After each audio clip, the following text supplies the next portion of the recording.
Right, okay. When I was in school, I knew this girl that was technically considered the school bully, right?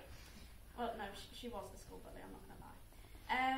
And she went about the halls and she'd kind of like look around and pray for a next victim that she'd target for the next year. And one day when I was in the girls' toilets, I was doing my makeup as usual and I heard this kind of mutter of an "oh shit" underneath the toilet stall. And so me, being the nosy person I am, decided I would wait for 5 minutes and see what happened. And after about 5 minutes of waiting, I started to hear these like gurgling noises, and then this weird smell came, and I was like, you know what, I'm not going to wait for this. So I went to my next lesson, which was RE, and it turns out that the school bully actually sat in RE with me. And she came in about 10-15 minutes later, and she sat right behind me where her seat was. And I could smell this smell again, but this time it was stronger. And I started hearing the same rumbling noises, and it was kind of like, you know when a volcano is about to erupt and you're about to die because of the lava?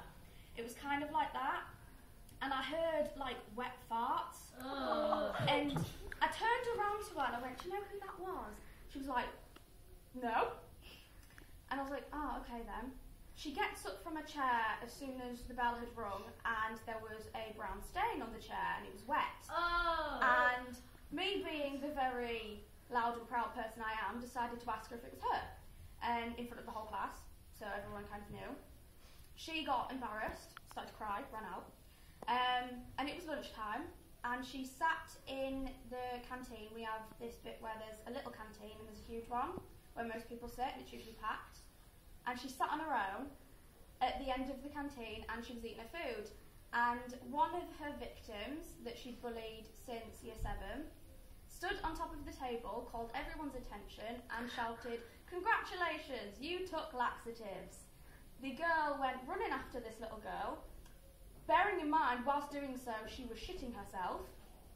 There was a smell around the whole canteen. There was brown dripping down her leg. And she left. Jesus. She was never seen again, ever.